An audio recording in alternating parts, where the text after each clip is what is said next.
Hello everyone. बच्चे, आपके screen पर एक क्वेश्चन दिख रहा है ना। ये क्वेश्चन बेटा 2016 में आया हुआ था। अपने आप में एक यूनिक टाइप का क्वेश्चन था। ठीक है, ये क्वेश्चन जो है आप कह सकते हो कि जेई में पहली बार कोरियोलिस फोर्स या जो कोरियोलिस कंपोनेंट है फोर्स वाला, स्यूडो फोर्स का, उसको इन्होंने इंट्रोड्यूस कराया था इस क्वेश्चन में। सही है। अच्छा, लास्ट वाली वीडियो में हमने कोरियोलिस फोर्स के बारे में डिटेल में बात करी थी। तो वहाँ पर मैंने बताया था कि रोटेटिंग फ्रेम है तो जो कोरियोलिस कंपोनेंट आता है वो कंपोनेंट जो आता है अगर वेक्टर फॉर्म में लिखें तो आएगा -2m ओमेगा क्रॉस v होता है। और ये जो v है बेटा ये रिलेटिव वेलोसिटी होता है। कौन सी रिलेटिव वेलोसिटी है? फ्रेम, जो रोटेटिंग फ्रेम था हमारा, ये मान लीजिए फ्रेम है जो रोटेट कर रहा है। इस रोटेटिंग फ्रेम में अगर आप किसी ऑब्जेक्ट को देख रहे हो जिसका अपना कोई वेलोसिटी v है इस फ्रेम से, तो ये v रिलेटिव हो जाएगा। तो अगर किसी फ्रेम में, रोटेटिंग फ्रेम ने आपने ऐसा देखा कि कोई ऑब्जेक्ट इस फ्रेम के रेस्पेक्ट में भी मूव कर रहा है, उसका अपना वेलोसिटी है, तब हमारा कोरियोलिस कंपोनेंट आ सकता है। सही है ना। तो इस क्वेश्चन में ऐसा हुआ। ठीक है, उन्होंने क्या करा, एक डिस्क लिया, इस डिस्क में ग्रुप बना दिया। ठीक है, उस ग्रुप में उन्होंने एक ब्लॉक रख दिया मस्त एकदम। ठीक, अब आप देख पा रहे हैं कि जैसे डिस्क घूम रही है, अगर आप इस ब्लॉक को छोड़ दोगे, फ्रिक्शनलेस सरफेस है इसका, जो ये बॉटम है ना, बॉटम फेस, इवन जो बॉटम और जो साइड वॉल्स हैं सारे फ्रिक्शनलेस हैं। तो ये बेचारा जो है बिना किसी रुकावट के मस्त एकदम बाहर की तरफ जाएगा, है ना। अगर आप इसको डिस्क पर बैठ कर देखेंगे तो अपना जो मोशन इसका होगा वो बहुत आसान होगा। वो मोशन अलोंग दी ग्रूव ही नजर आएगा। आई बात समझ? तो हम आज के इस पूरे सेशन में यही बात डिस्कस करने वाले हैं। जिसका जो मोशन है उसकी वजह से इसका जो position along the groove change होगा वो टाइम के साथ कैसे वेरी करेगा, और इस पर लगने वाले जो फोर्सेस हैं वो कौन कौन से हैं, हम सारी बात करने वाले हैं। बहुत इत्मीनान सुनना, बहुत टफ क्वेश्चन नहीं है। तो क्वेश्चन को स्टार्ट करते हैं। क्वेश्चन में आपको जो पूरा क्वेश्चन था, पैराग्राफ जो था, उसमें जो काम की चीज़ें वो ले आया हूँ मैं। जो गिवन था उसमें ये था कि t बराबर 0 पे जो ब्लॉक है वो r/2 पर था। अब ब्लॉक स्टार्ट करता है रेस्ट से। सही है। तो हमसे पूछा है कि जो ये इसका पोजीशन है r वो टाइम के साथ कैसे वेरी करेगा अलोंग द ग्रूव। दूसरा हमसे पूछा है कि net reaction of the disc on the block क्या आएगा, मतलब कौन कौन से फोर्सेस लग रहे होंगे। ये सारी बातें हमें करा है। दोनों में 4 ऑप्शन है। ठीक है, तो अब 1 बाय 1 इसे सॉल्व करने का प्रयास करते हैं। बच्चों, अगर आपको थोड़ा बहुत इसका आइडिया है तो वीडियो पॉज करिए यहीं पर और इसके आगे आप ट्राई कर सकते हैं। बट अगर आपको आइडिया नहीं है तो मेरे साथ आगे बढ़िए। मैं कुछ बातें, की पॉइंटर आपके सामने पहले रखता हूं सॉल्व करने के लिए। ठीक है, तो मेरे साथ चलेंगे। बहुत सारी चीज़ें लिखी हुई हैं, अपने आप मत आगे बढ़ो, मेरे साथ चलो, फायदे में रहोगे। देखना, हमने कहा कि देखो इस क्वेश्चन को सॉल्व करने के लिए मुझे इस तरीके की डिफरेंशियल इक्वेशन का सॉल्यूशन पता होना चाहिए। ये क्या दे रखा है? एक डबल डिफरेंशियल इक्वेशन है, सेकेंड ऑर्डर का इक्वेशन है, d2x/dt² = ω²x। ठीक है, ऐसा इक्वेशन बेशक आपने SHM जब आप पढ़ते हो तब भी आता है, बट वहां पर माइनस साइन आता है। ठीक है, बट यहां पर प्लस है। इसका सॉल्यूशन अभी के लिए आप याद रखो, काम आपका बढ़िया बन जाएगा। इसका सॉल्यूशन जो आता है वो आता है x = a e⁻⁻ plus b × e⁻⁻t।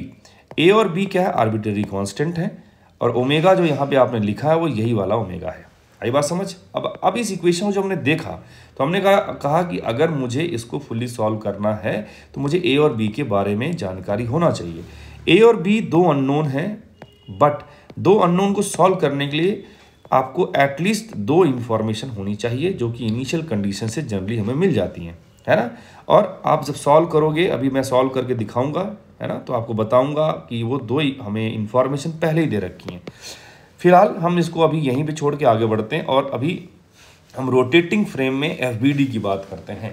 तो जैसा कि आप देख पा रहे हैं उसी डायग्राम को मैंने अपने तरीके से बना लिया है। ये डिस्क है जो कि ओमेगा से घूम रही है और इसमें ग्रूव था, ग्रूव में एक ब्लॉक फंसा रखा है, और ये जो आपके ऊपर की तरफ दिख रहा है डायरेक्शन, ये है ना, जिसको मैं डॉट से दिखा रहा हूँ, ये आपको क्या दिखाएगा? ये आपका Z एक्सिस है, ये X एक्सिस है, ये Y एक्सिस है।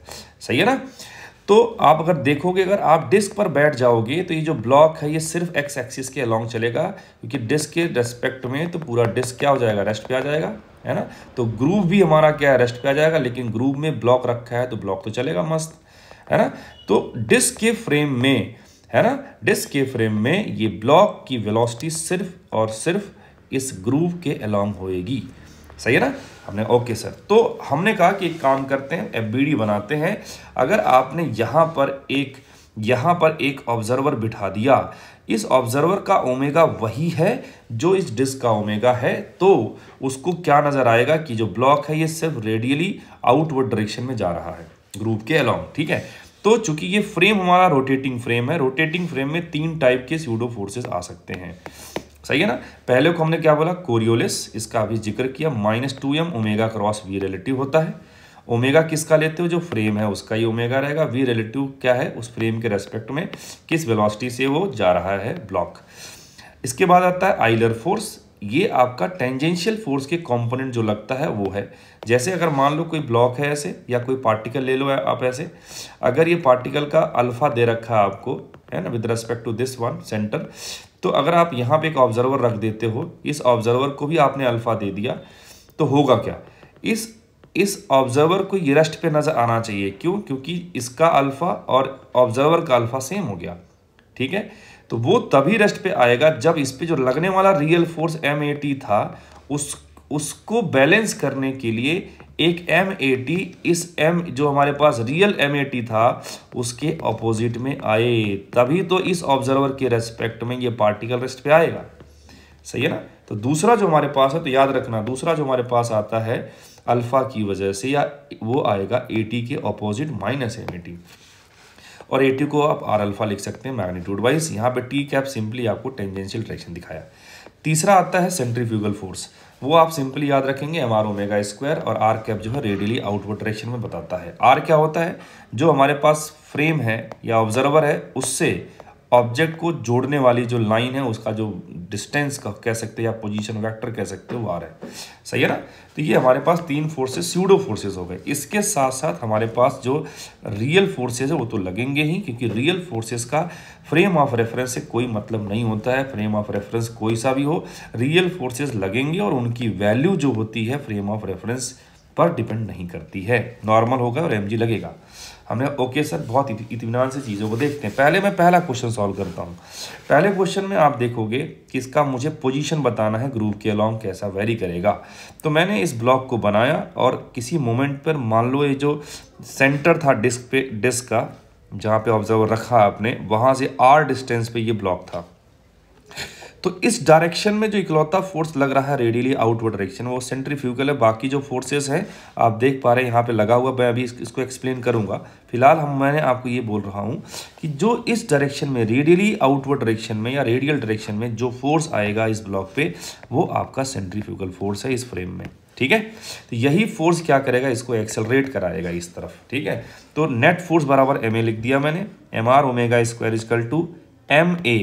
ए कैसे लिखोगे, R का डबल डिफरेंशिएशन कर दोगे टाइम के साथ में, तो एक्सेलरेशन आ जाएगा, सही है ना।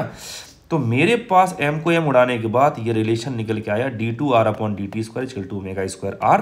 और अभी थोड़ी देर पहले मैंने आपको बताया यहाँ पे किसकी जरूरत पड़ेगी, x की प्लेस पे R रख दो, तो वही इक्वेशन यहाँ पे हमने चिपका दिया, ठीक है। अब A और B को सॉल्व करने के लिए आपको 2 कंडीशन चाहिए। 2 कंडीशन मैंने यहाँ पे लिखा हुआ है। At t is equal to 0 आपको R की वैल्यू R/2 दे रखा है। जैसे आप यहाँ पे t0 रखेंगे, e की पावर 0 1 हो जाएगा। तो एक इक्वेशन आ गया R/2 equal to a plus B. दूसरा जो आएगा वो t बराबर 0 पे VR 0 था, तो इसको डिफरेंशिएट कर दो आप इस वाले एक्सप्रेशन को, तो वेलोसिटी रेडियल डायरेक्शन में मिल जाएगी। उसको डिफरेंशिएट किया तो मेरे पास ये आया बेटा, आप कर सकते हैं। मैं थोड़ा जल्दी कर रहा हूँ क्योंकि वीडियो बहुत लंबा हो जाएगा। ये हमारे पास हो गया dr/dt। मैंने उसे t बराबर 0 पे 0 करना है, यहाँ पे वैल्यूज पुट करोगे, you will have this result -a plus B equal to 0, या फिर a equal to B. a equal to B और a plus B equal to R/2 से आपको मिलेगा कि a और b बराबर हो गए, मतलब a भी R/4 होना चाहिए और b भी कितना होना चाहिए, R/4 होना चाहिए। तो यहाँ से हमारे पास R कितना आ जाएगा, R/4 e की power omega t plus e की पावर माइनस ओमेगा t, क्योंकि R हमारा ये था, ये ग्रीन वाला डब्बा, इसमें a और b की वैल्यूज पुट कर दो, R/4 तो यही मिलेगा आपको, ठीक है। तो पहला क्वेश्चन का हमारा आंसर ये हो गया। एक बार ऑप्शंस में चलते हैं, देखते हैं कौन सा ऑप्शन हमारा मैच कर रहा है। तो ये अगर आप देखें ध्यान से तो पहला ऑप्शन ही हमारा मैच कर गया, ए ऑप्शन, सही है ना।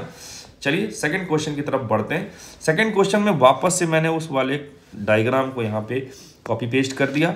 अब आप यहाँ पे बहुत ध्यान से देखेंगे तो आपको नज़र आएगा कि 2 फोर्सेस हमने वाइट कलर से दिखाए हैं और 3 फोर्सेस हमने यहाँ पर रेड कलर से दिखाए हैं।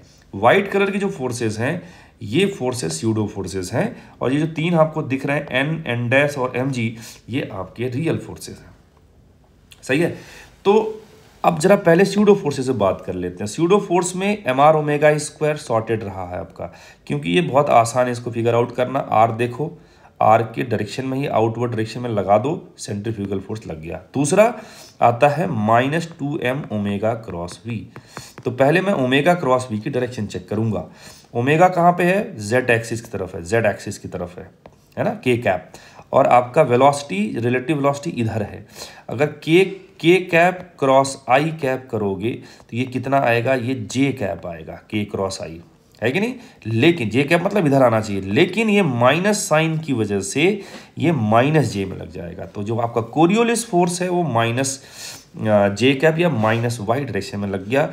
उसका magnitude 2m omega into V आ गया। ओमेगा क्रॉस वी को मैं यहाँ पे ओमेगा इंटू वी लिख दिया, क्योंकि ओमेगा के कैप की डायरेक्शन में था, ये हमारे पास आई कैप की डायरेक्शन में था। दोनों बीच में एंगल 90 है तो साइन 91 हो जाएगा। तो ये मैग्नीट्यूड हो गया। ठीक है, तो आई होप 2 स्यूडो फोर्सेस आपको क्लियर होंगे। अब बहुत ध्यान से देखना, मैं 3 फोर्सेस की बात करता हूँ जो रियल है। बहुत ध्यान सुनना, ये साइड वॉल्स है बेटा, ये साइड वॉल्स हैं। ये जो फोर्स हमारे पास लगा है कोरियोलिस फोर्स, ये फोर्स इस वाले दीवार पे धक्का महसूस कराएगा, क्योंकि ये वाला कोरियोलिस फोर्स इसको इधर लगा रहा है। तो ये दीवार इस पे नॉर्मल लगाएगी, जिसको मैंने नाम दिया है एन डैश। सही है। अब जो ये फ्लोर था, इस फ्लोर पे ही तो ये ब्लॉक रखा गया है, तो फ्लोर पे नॉर्मल ऊपर की तरफ आएगा, जिसको मैंने डॉट से दिखाया है। और यहाँ पे mg जो है वर्टिकली डाउनवर्ड डायरेक्शन में आएगा mg। तो ये 3 फोर्सेस हमारे रियल यहाँ पे दिख गए। अब अगर आप पूछोगे कि ये एन डैश किसके बराबर है, तो क्या कहोगे कि ये जो आपकी साइड वॉल्स है टूट तो रही नहीं है। इसका मतलब है जितना कोरियोलिस फोर्स है वो पूरा का पूरा कौन बैलेंस करेगा उसको? N dash. तो एन डैश किसके बराबर हो गया? 2m ओमेगा इंटू वी हो गया। सही है। और ये जो mg था, जो कि वर्टिकली डाउनवर्ड डायरेक्शन में लग रहा था, माइनस के कैप में लग रहा था, उसको फ्लोर का जो नॉर्मल था वो बैलेंस कर रहा था। आई बात क्लियर है? तो n बराबर हमारे पास क्या हो जाएगा? mg हो जाएगा, जो ग्राउंड फ्लोर वाला है। और n डैश हमारे पास मैग्नीट्यूड वाइज क्या हो गया? 2m ओमेगा इंटू वी हो गया। 2m ओमेगा तो शॉर्टेड है, v मिल जाए मेरा काम बन जाएगा। v के लिए मैंने आपको बताया था कि v is nothing but dr/dt। बोलो, dr/dt। आर हमने निकाल लिया तो उसको डिफरेंशिएट कर दो, काम बन जाएगा। लाला मैंने वही काम यहाँ पर कर रखा। पहले मैंने एन डैश निकाला, एन डैश मेरे पास 2m ओमेगा इंटू वी आया, 2m इंटू ओमेगा लिख दिया। v को मैंने dr/dt जब करा, इसको डिफरेंशिएट करेगा बेटा, यही मिलेगा। आप करके भी देख सकते हो। थोड़ा सिंप्लीफाई किया तो मेरे पास एन डैश ही आ गया। फिर हमने कहा कि जो दूसरा नॉर्मल है वो कहाँ मिलेगा मेरे को? वो mg है। मैंने यहाँ पे डायरेक्शन भी दिखा रखे हैं। ये n डैश जो हमारे था वो y डायरेक्शन में लग रहा था, तो यहाँ j कैप आ गया। ये वाला जो n था वो मेरा कहाँ लग रहा था? z डायरेक्शन में लग रहा था, प्लस z में, तो k कैप आ गया। दोनों का आप ऐड कर देंगे तो ये वेक्टर प्लस ये वेक्टर हमारा आंसर हो जाएगा। मुझे यहाँ पर वेक्टर साइन दिखाना चाहिए। तो net reaction by disc on block will be n dash plus n vector. ठीक है। तो अगर आप ऑप्शन मैच कराने चलेंगे तो आपको ऑप्शन मिलेगा, कहाँ गया क्वेश्चन? ये मुझे लगता है ये यहाँ तो 2 का फैक्टर है, ये नहीं आएगा। ये वाला बी ऑप्शन अगर आप ध्यान से देखें तो बी ऑप्शन करेक्ट है। ठीक है। तो आई होप अब आपको एक क्लैरिटी मिला होगा कि कोरियोलिस फोर्स का हमारा यूज क्या था इस क्वेश्चन में, कैसे हमने उसे डील करा। आने वाले आगे फ्यूचर में अगर कोई क्वेश्चन आएगा तो आई होप अब आप उसको कर पाएंगे। मिलते हैं नेक्स्ट वीडियो में और बाय बाय, सी यू।